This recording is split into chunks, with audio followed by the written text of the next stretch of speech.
Siapa yang lagi jenuh hari-hari ini? Ya, jenuh apa ya, hidup, jenuh bekerja, jenuh berumah tangga, jenuh.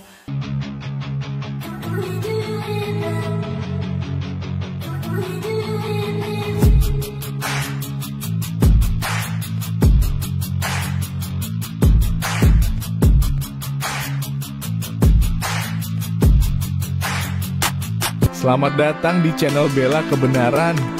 Kami hadir untuk memberikan informasi opini dan atau fakta terhadap situasi yang sedang terjadi. Mari dukung channel ini dengan cara menekan tombol subscribe dan bunyikan loncengnya. Terima kasih.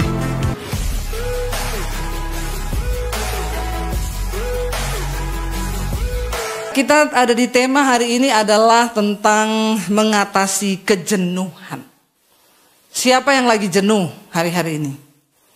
Ya, jenuh apa ya, hidup, jenuh bekerja, jenuh berumah tangga, jenuh. Ya, enggak ada yang jenuh? Kalau gitu mari kita tutup dalam doa. Nggak usah khotbah Pak, orang mereka nggak ada yang jenuh kok satupun ini ya. Saudara, namanya kejenuhan itu, manusia itu merasa jenuh itu hal yang normal. Saudara nggak mengakui jenuh aja, ya itu karena saudara pencitraan. Saya tahu, ya. Saya pernah jenuh nggak? Pernah. Ya, namanya kita manusia itu setiap hari berhadapan dengan hal yang sama terus, ya. Ada namanya jenuh juga, saudara. Ya, ketika saya dikasih tema ini saya belajar sebenarnya apa sih jenuh itu? Ya, jadi jenuh itu, saudara. Ya, pernah ada sebuah penelitian tentang kejenuhan dan kebosanan yang dilakukan oleh para ahli, ya, para ahli psikologi. Mereka mempelajari apa sih kejenuhan itu, kenapa manusia bisa jenuh. Jadi ternyata orang itu bisa jenuh, yang pertama karena ada rasa tidak puas, yang kedua karena kurangnya hormon bahagia. Jadi ternyata ada loh hormon bahagia itu, ya. Ada ternyata, saya baru kaget juga, ada yang namanya hormon bahagia ya. Ada, saudara, ya. Hormon kebahagiaan itu memang meliputi beberapa zat kimia yang bekerja di dalam otak manusia. Dan Tuhan itu ajaib. Kalau kita nggak dikasih hormon itu, maka bayangkan semua orang stres. Ya, semua orang bosan hidup. Ya, maka bisa terjadi sesuatu, saudara. Ya, jadi hormon-hormon kebahagiaan itu nanti saudara bisa baca, makanya banyak belajar, amin. Baca-bacalah, kalau lihat handphone tuh jangan cuma scroll terus, tapi baca ya. Apa sih bahagia itu? Apa sih hormon bahagia itu? Ada dopamin, serotonin, endorfin, dan lain sebagainya. Ya, itu ya seperti yang terdapat di dalam morfin. Makanya orang tuh kalau narkoba itu bahagia dia rasanya, karena lupa segalanya, lupa utang, lupa istri, jadi bahagia ya. Nah, saudara, kita bisa mengusahakan hormon bahagia itu dari luar, bisa. Dengan cara apa? Olahraga, ya.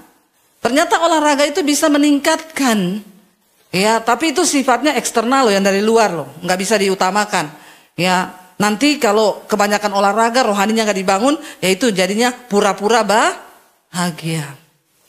Ya, pura-pura bahagia capek nggak? Capek, ya. Lebih capek dari pura-pura kurus. Ya, jadi tidak usah pura-pura ya, biarlah bahagia itu mengalir dari dalam. Tapi bisa orang mengusahakan hormon bahagia itu naik, bisa lewat olahraga. Ya. Kalau saudara ikuti Instagram saya kemarin, saya boxing, saudara. Jangan coba-coba dengan saya. Ya, karena itu ada petinju, ya, kelas dia dulu kayaknya menang se-Asia ya, namanya Andre itu. Dia tuh berapa kali tuh inbox saya di IG, "Bu, latihan boxing dong." Saya bilang, aduh, ya boxing nggak pernah terpikir di benak saya untuk boxing. Tapi dia berusaha terus, lalu dia kirim saya kue panada. Ya. Terakhir saya pergi pelayanan kemarin, saya pulang, kenapa ada sarung tinju 5 di atas meja? Saya tanya sama orang rumah, ini dari mana? Dari Pak Andre, Mam. Saya WA dia, "Pak, kenapa kirim sarung tinju ke rumah?" "Iya, biar ibu latihan." Nah, kalau sudah begini kan sudah tidak enak ya. Akhirnya saya sama suami, saya bilang sebelum kita pergi latihan, kita coba dulu berdua. Lalu kita pakai sarung tinju berdua, saudara. Lalu kita tinju-tinjuan di syuting anak saya. Saya pikir enak juga untuk melampiaskan perasaan yang selama ini terpendam. Jadi waktu kita tinju itu suami saya bilang, enak juga ya keringatan ternyata semuanya bergerak. Hormon bahagia keluar. Lalu akhirnya kita pergi latihan kemarin sama dia. Ya dan duit. Kok masih sering keluar rumah itu bapak-bapak istri yang di rumah ini dari pagi sampai malam. Berhadapan dengan rumah. Itu juga banyak, 80% banyak istri-istri yang stres daripada bapak-bapak. No, tuh tol.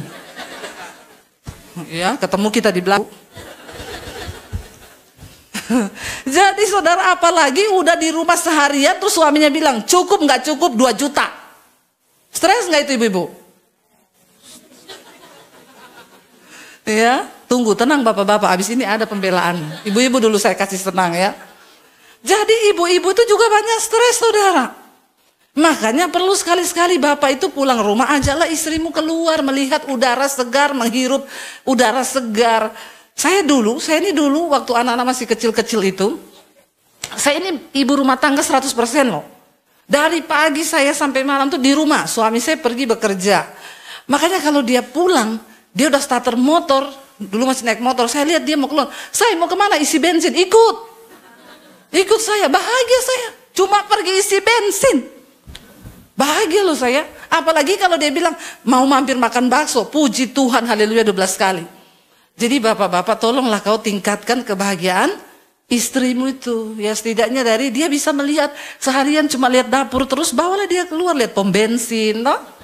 Nggak usah ajak belanja juga dia sudah senang asal bisa lihat. Itu secara ilmiah loh, kesehatan itu hormon bahagia naik. Apalagi caranya, sekarang kan pengobatan di luar negeri, di Jepang orang kena sakit kritis tidak berobat. Dokter disuruh apa? Pergi ke hutan kata dokter.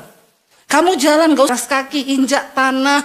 Kalau ada pohon pegang pohon. Ternyata film India memang itu juga ada hikmahnya. Itu ternyata bermanfaat loh saudara. Karena bumi ini kan ada ion-ion. Ya ketika kita injak tanah itu maka ya magnetik bumi ini bisa berpindah ke tubuh kita. Jadi bagus juga. Ya kalau kita bisa injak tanah di luar. Lalu pelihara binatang ya. Bisa juga itu meningkatkan hormon bahagianya kita. Pelihara dogi ya toh? Ya, kadang dogi lebih mengerti kita daripada orang toh? Betul ibu-ibu ya? Kadang dogi lebih mengerti daripada suami toh? Ampuni mereka Tuhan. Ya, kadang istri itu lebih mengerti dogi daripada istri kan bapak-bapak? Kadang iya bu, saya ngomong sama istri baru mau ngomong udah menggonggong. Wow. Dogi saya malah bisa diajak bercandaan katanya.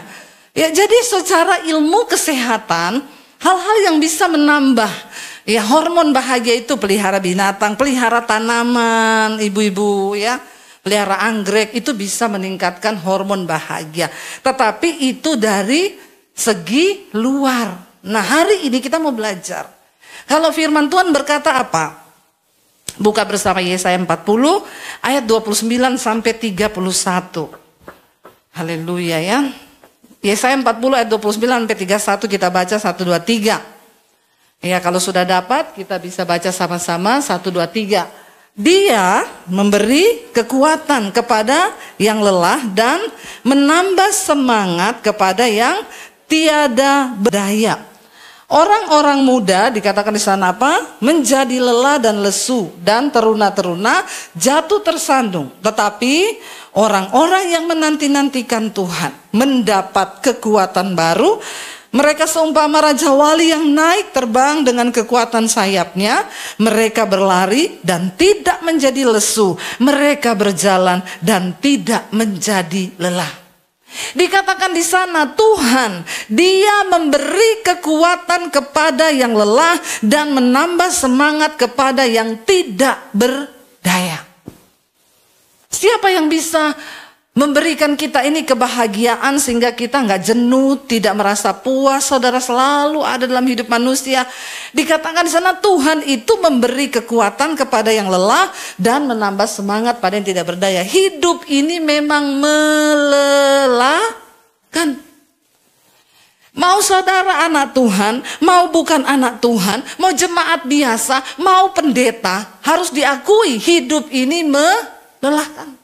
Itu yang kita pengkhotbah bilang. Segala sesuatu yang terjadi di bawah matahari ini hanya melelahkan manusia. Nah itu sebabnya kita harus percaya kepada Tuhan. Karena kita mau sungguh-sungguh ikut Tuhan atau tidak, yang namanya kita hidup di dunia pasti ada masalah. Kita percaya Tuhan bukan supaya tidak ada masalah di hidup kita. Jangan salah saudara ya. Makanya saya sering kali konseling, padahal saya ini sudah ikut Tuhan Bu. Saya ini sudah pelayanan. Saya bingung kenapa ada masalah. Hello. Kita ini percaya sama Tuhan bukan supaya tidak ada masalah. Kita percaya sama Tuhan karena dunia ini memang gudangnya masalah. Saudara, kenapa kita ikut Tuhan? Karena di hidup ini banyak masalah. Kita percaya Tuhan supaya ketika kita ada masalah, Dia sanggup memberi kita kekuatan yang baru. Jadi ubah pola pikirmu, oh ikut Tuhan tidak ada masalah. Justru makin kau dekat sama Tuhan, makin banyak masalah buat lo. Ya tapi jangan kepenggadean menyelesaikan masalah tanpa, nah itu yang member-member tahu ini. Saudara, kita ini ikut Tuhan karena hidup ini banyak persoalan. Tapi waktu kita punya Tuhan, kita ada masalah, Alkitab berjanji Dia memberi kekuatan kepada yang lelah. Waktu lelah cari Tuhan, Dia menambah semangat kepada yang tidak berdaya. Karena orang kalau sudah tidak ada semangat, susah hidup saudara. Ya, makanya waktu kau jenuh, jangan kau mengurung diri di kamar.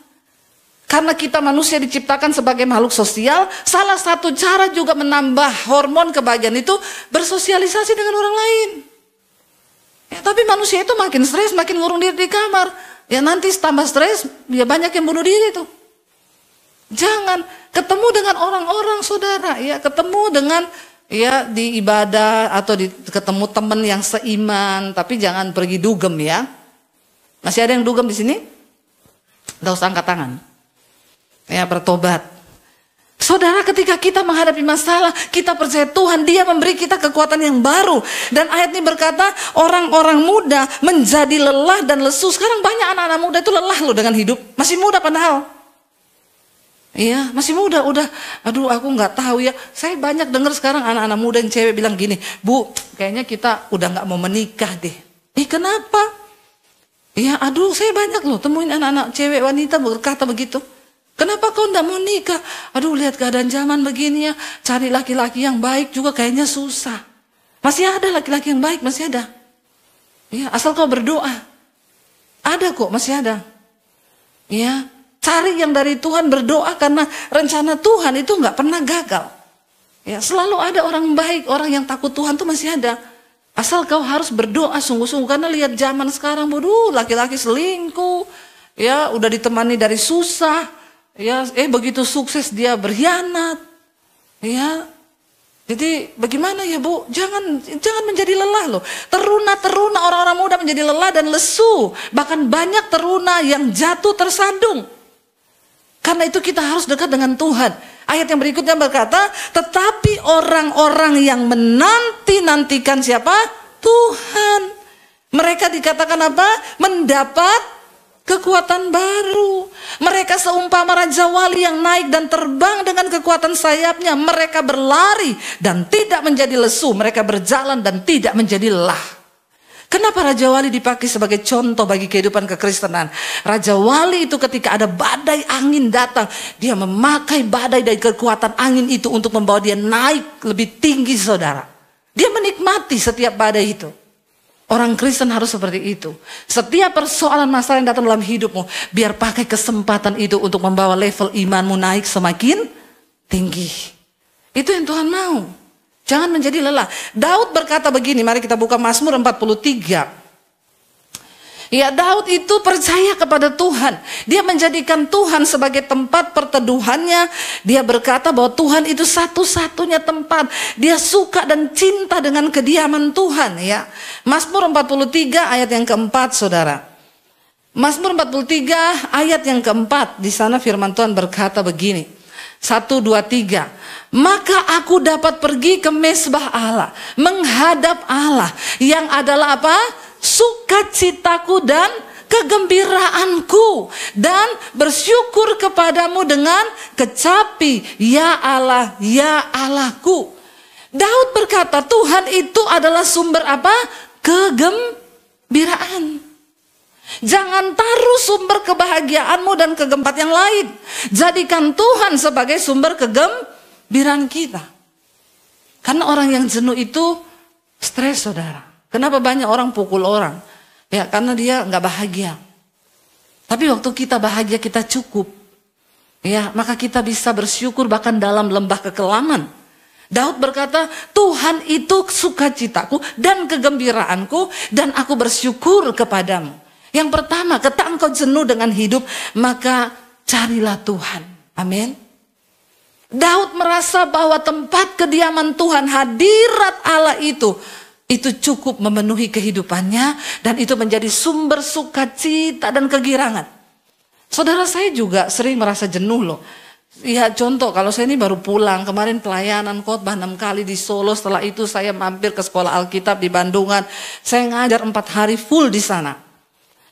Pulang baru sampai di Jakarta, suami saya bilang, ayo saya syuting.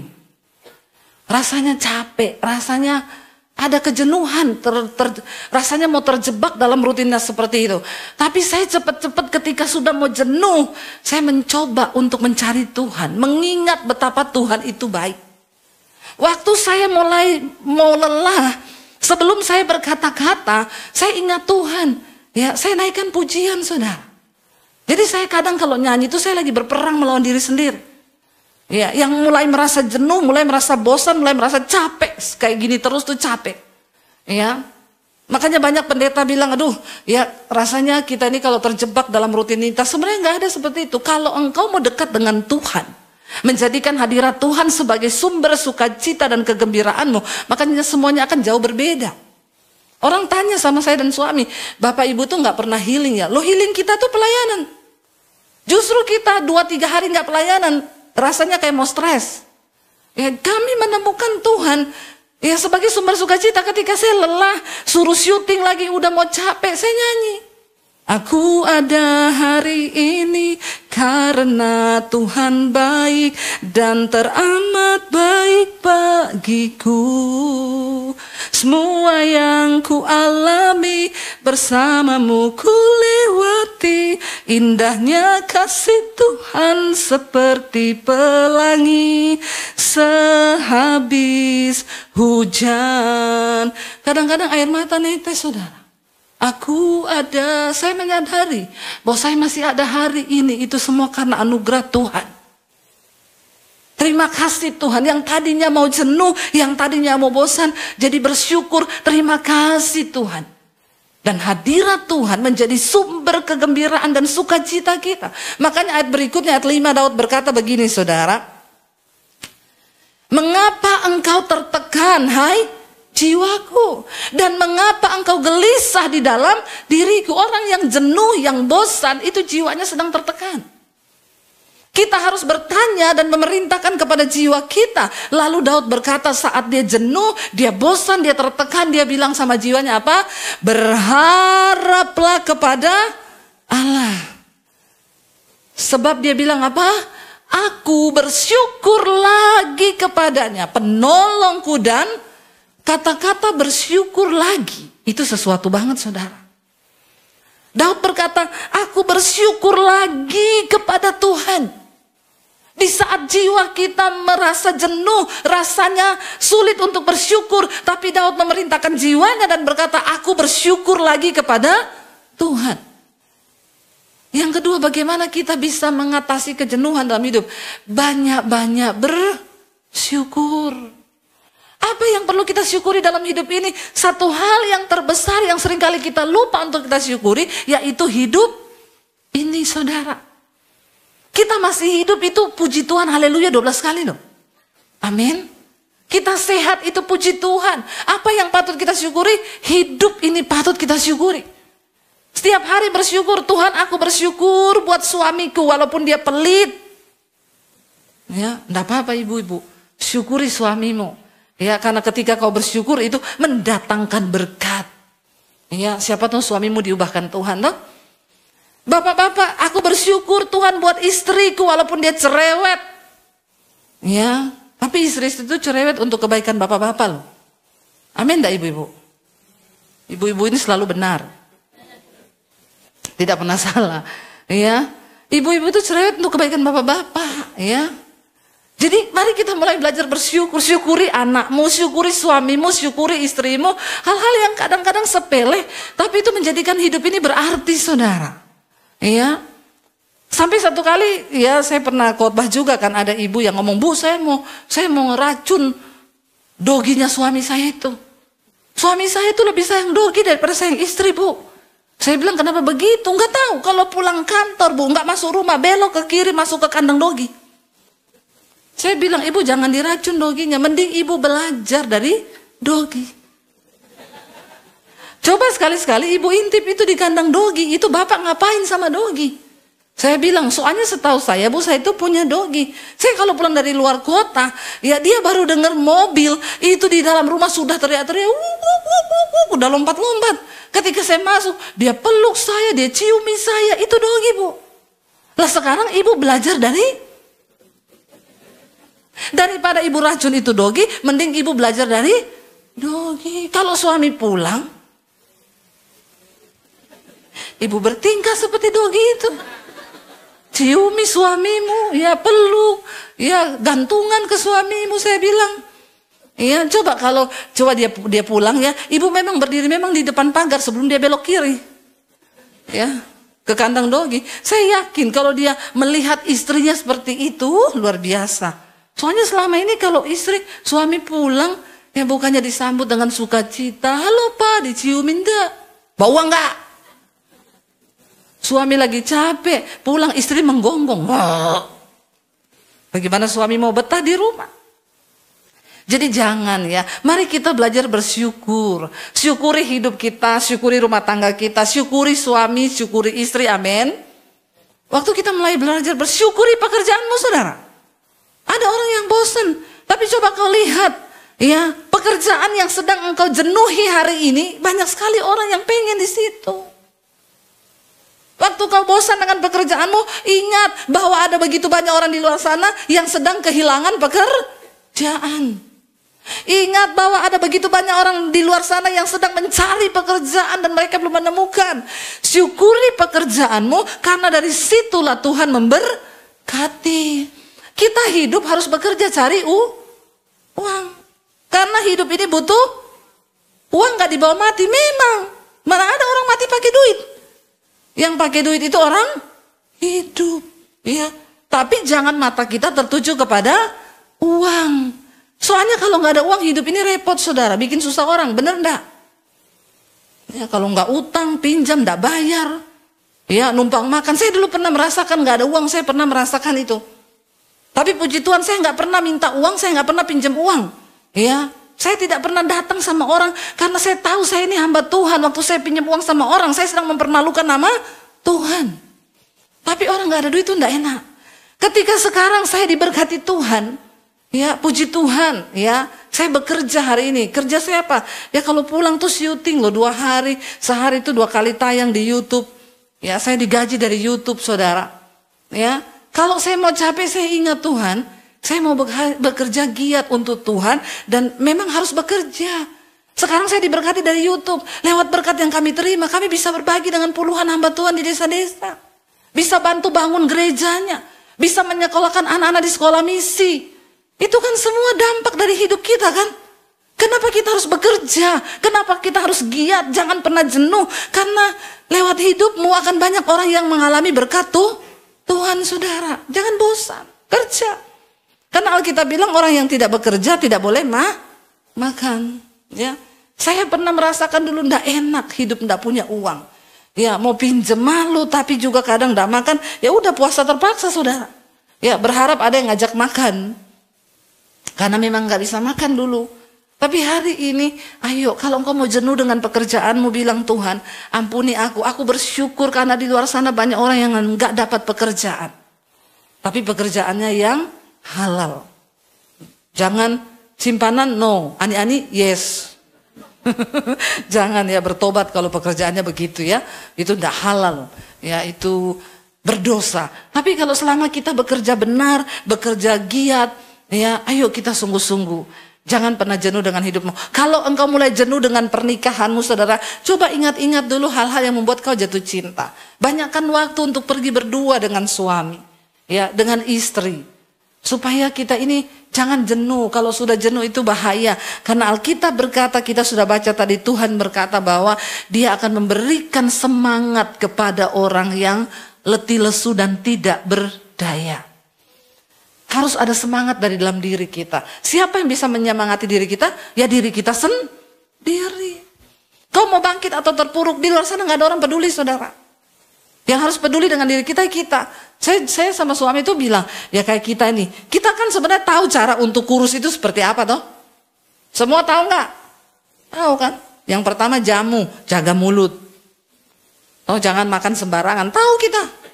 Ya, kita selalu saya sama suami itu, kalau suami saya itu bilang, ini loh di IG, cara cepat turun badan ini loh. Nggak usah makan pagi, makan jam 10 itu telur saja 2. Tahu semua teori itu, tahu kita. Olahraga 1 jam minimal 1 hari. Tahu kita teorinya, tahu.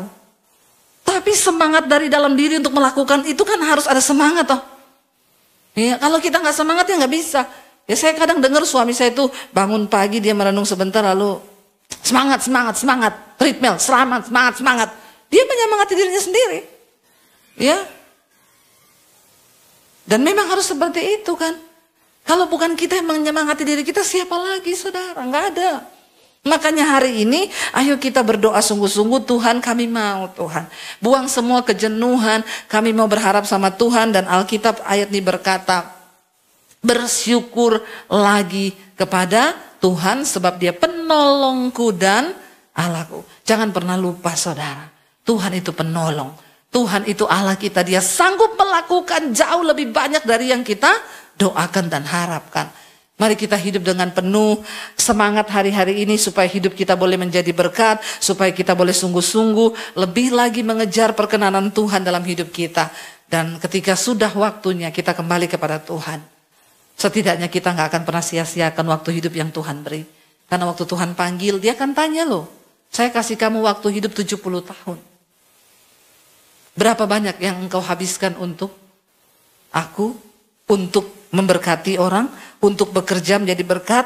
Berapa banyak yang cuma kau pakai untuk menyenangkan dirimu sendiri? Yang harus kita pertanggungjawabkan di hadapan Tuhan, setiap waktu, setiap detik yang kita habiskan di dunia ini, itu untuk apa? Saya pengen satu saat ketika saya berpulang menghadap Tuhan, saya bisa mempertanggungjawabkan semuanya di hadapan Tuhan. Dan kita semua, mari kita mulai berdoa, saudara. Ya, jangan jenuh melakukan sesuatu, tapi tetap bersemangat di dalam Tuhan. Amin.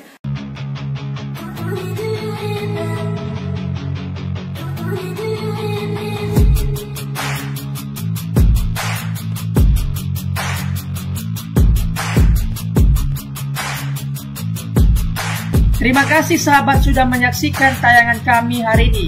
Tuhanlah yang membalas dan memberkati kita semua. Apabila sahabat diberkati, marilah kita dengan murah hati untuk share video ini kepada teman-teman kita yang lain, kepada grup-grup keluarga dan sebagainya.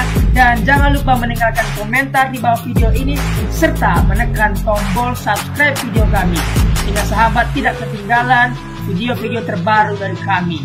Terima kasih, Tuhan Yesus memberkati kita semua. Dan dengarkanlah firman Tuhan singkat ini. Mintalah maka akan diberikan kepadamu. Carilah maka kamu akan mendapat. Ketuklah maka pintu akan dibukakan bagimu. Kita harus melakukan sesuatu sampai sesuatu itu akan terwujud atas hidup kita. Minta, cari dan ketuklah maka Tuhan pasti membukakan pintu. Lukas 18 ayat 1. Yesus mengatakan suatu perumpamaan kepada mereka untuk menegaskan bahwa mereka harus selalu berdoa dengan tidak jemu-jemu. Kita berdoa dengan tidak jemu-jemu. Terus minta maka pasti akan diberikan. Tuhan Yesus berkata, karena itu aku berkata kepadamu, apa saja yang engkau inginkan ketika engkau berdoa, percayalah bahwa engkau telah menerimanya dan engkau akan memilikinya. Amini ayat firman Tuhan ini, bahwa Tuhan pasti memberikan segala sesuatu yang kita butuhkan. Semoga Allah, sumber pengharapan, memenuhi kamu dengan segala sukacita dan damai sejahtera dalam iman kamu, supaya oleh kekuatan Roh Kudus kamu berlimpah-limpah dalam pengharapan. Terima kasih. Apabila sahabat ada komentar dan pendapat yang lain terhadap video hari ini, boleh tuliskan komentarnya, pendapatnya di kolom komentar di bawah video ini, sehingga kita boleh diskusi di sana.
kasih.